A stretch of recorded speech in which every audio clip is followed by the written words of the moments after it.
Sekarang bayangkan kalau kita bisa besarkan. Mbak Melani bantu dong ekonomi kreatif nih.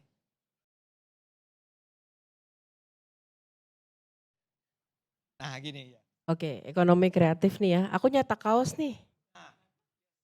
Mau pakai nggak? Mana tadi ada kaos pakai, suruh pakai, mau pakai nggak? Aku pinjam dulu kaosnya, boleh nggak bang? Aku pinjam dulu Sorry, kaosnya, boleh. Sebentar. ukurannya ada Tapi XXL-nya pakai nggak? kan? Tapi pakai ya? Pakai. Pakai ya. Coba mana kaosnya tadi? Aku mau kasih. Ini contoh dari nanti aku menjelaskan betapa banyaknya itu juga membuka lahan pekerjaan. Rakyat tiri. Kalau ini Setuju. rakyat tiri. Setuju. Iya, Anda benar sebentar. tadi ada rakyat kandung. Aku boleh berdiri nih? Boleh, sebentar ya. Ya. Iya betul. Bapak rakyat kandung apa rakyat tiri? Rakyat kandung. Oh iya, oh iya Kan kelihatan duduk di sih. sini.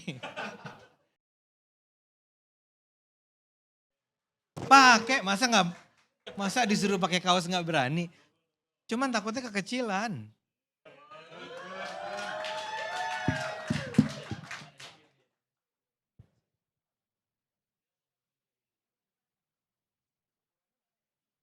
Muat buat foto aja dulu atau digituin di depan gitu. Oh ini namanya ngeledek. Lo enggak, aku bertanya itu salah satu bentuk Buat kreativitas penonton, kita. kalau saya nggak mau pakai ini, karena dia sedang menyindir Mas Gibran. Saya fansnya Gibran. Jangan yang ini dong, yang kayak gitu. Ya masa saya buka baju di sini bang? Ya Kan jangan baju yang lo itu. enggak dong, namanya ekonomi kreatif. Ini kan menyerap banyak sekali orang. Ada jenis ini, ada model ini, banyak model lainnya pak. Setuju. Tapi yang saya sebagai konsumen berhak milih dong. Boleh, tapi kan kebetulan saya nggak bawa toko ke sini. Nah, Tadi kan katanya mau contoh, ya itu contohnya satu. Saya tidak anti Gibran. Oh ya enggak, aku juga enggak. Saya pro Gibran yang digambarkan sedang tulisannya mana? Kamera mana?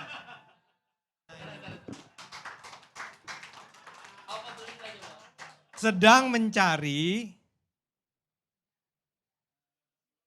19 juta lapangan pekerjaan. Saya setuju sedang mencari, bagus dong. Tapi saya nggak mau pakai ini karena saya tahu maknanya ini adalah menyindir Gibran. Nah, boleh ya saya nggak pakai yang ini. Nggak apa-apa dong Pak. Jadi kan belum selesai. Ya. Salah satu ekonomi kreatif yang kita coba jalanin adalah begini, bersuara itu lagi menjadi tren, bersuara dengan t-shirt atau apa ya, mug atau apapun. Jadi next time yang rakyat tiri dibantu. Kalau yang rakyat tiri ini Pak, gabungan dari tadi itu, jadi setiap orang membeli ini sama dengan gerakan aku tadi. Jadi misalnya Bang beli nih 150.000. Ya.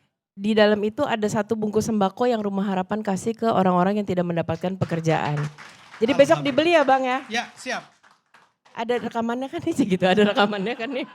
Ya kalau satu kaos 150.000 masa saya nggak beli. Iya betul. Beli ya Bang. Oke, nah sekarang kembali ke yang substantif nih ya. Oke ini saya kembalikan ya. Oh iya itu tadi saya sebenarnya mau ngasih ke Bang Karni. Bang Karni, oke.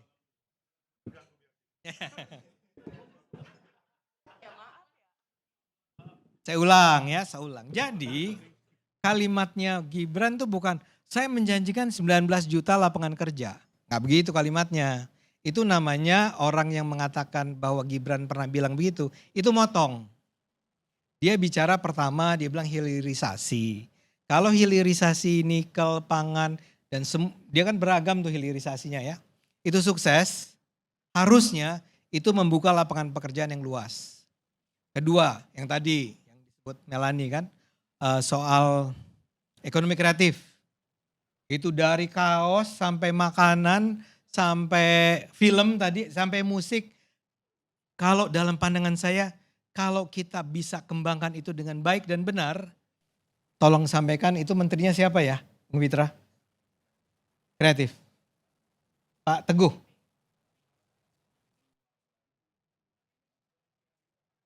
Ya, oke. Suara dia kekecilan, tapi saya nggak nangkep suaranya karena terlalu halus. Nah, saya mau bilang bahwa yuk kita gunakan, kita jalankan. Saya senang sekali ketika kemarin misalnya Bapak Fadlizon yang dulu jadi musuh saya itu datang ke Cannes untuk mempopulerkan Jumbo. Nggak cuma Jumbo sih, film-film lain juga. Kita itu sekreatif itu. Yang sekarang masa kreativitas itu hanya dilakukan di Jakarta. Saya yakin Sulawesi, Kalimantan, Papua, Maluku, semua daya-daya kreativitas itu bisa tumbuh di sana, di mana-mana kalau dibiarkan untuk atau didukung untuk tumbuh. Lah sekarang gedung bioskopnya aja nggak ada.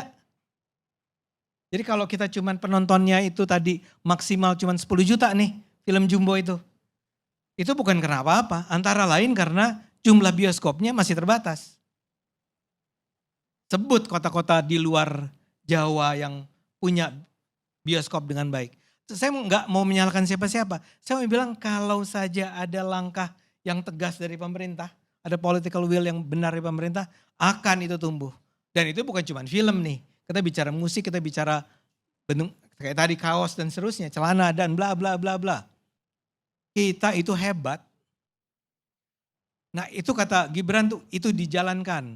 Dia bilang tentang digitalisasi. Kalau ekonomi digital kita jalan, kita bisa mengembangkan aplikasi. Syukur-syukur kalau ujung-ujungnya bisa software. Bayangkan berapa banyak bukan cuma uang yang masuk, tapi lapangan pekerjaan yang diciptakan. Kemudian Gibran bilang UMKM. Ya, dia kan sangat pro pada UMKM. Gimana caranya membesarkan UMKM itu? Karena cara untuk, walaupun saya mengerti bahwa itu mungkin informal sektor ya. Ya informal sektor. Tapi kan buat lapangan pekerjaan nggak penting ya. Apakah itu informal, apakah itu formal. Itu bisa hidup. Tapi kepedulian kita terhadap UMKM masih seperti apa sekarang ini? Mungkin nanti Bang Iqbal bisa cerita kan. Coba kalau itu tumbuh. Dibebaskan.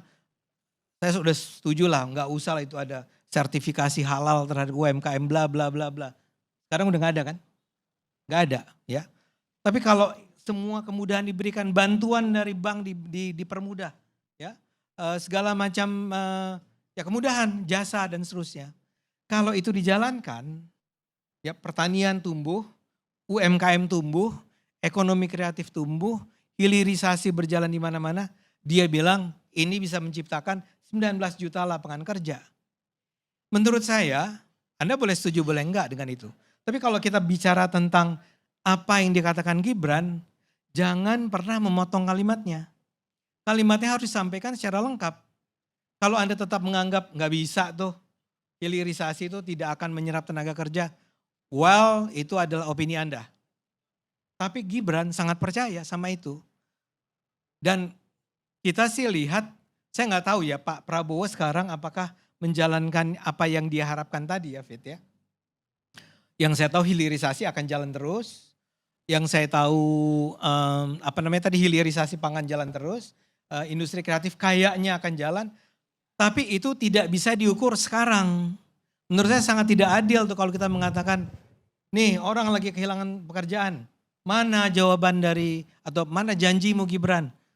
Pertama dia adalah wakil presiden, bukan orang yang mengeksekusi kebijakan-kebijakan itu. Kedua memang waktunya masih terlalu singkat dong. Mas baru berapa sih 6 bulan ya? Kira-kira 6 bulan. Masa 6 bulan udah diminta 19 juta. Tapi saya setuju bahwa itu harus diupayakan. Pemerintah nggak bisa lagi mengabaikan itu. Seperti tadi yang saya katakan, pemerintah jangan pernah mengabaikan apa yang terjadi pada kaum rakyat tiri. Rakyat tiri itu ya kan kesinisannya Mbak Melani kan. Tapi saya setuju. Sorry, saya mau nggak lagi marah sama Anda. Saya mau bilang adalah. Oh aku tidak merasa dimarahin, iya, aku cuma nanya kertasku di mana ya tadi. Oh ini dia kedudukan. Ya lanjut Bang. Ya saya mau bilang. Suka nggak suka, memang ada rakyat tiri. Dan itu harus kita basmi, kita pupus. Jangan pernah lagi anggap ada saudara kita yang kita tirikan. Harus mendapat kesempatan yang sama. Dan itu memang kewajiban pemerintah. Harus diakui. Jadi saya akan mensupport apa yang dilakukan pemerintah untuk misalnya memenuhi apa yang tadi dijanjikan oleh Gibran. Gitu kira-kira jawaban saya. Baik.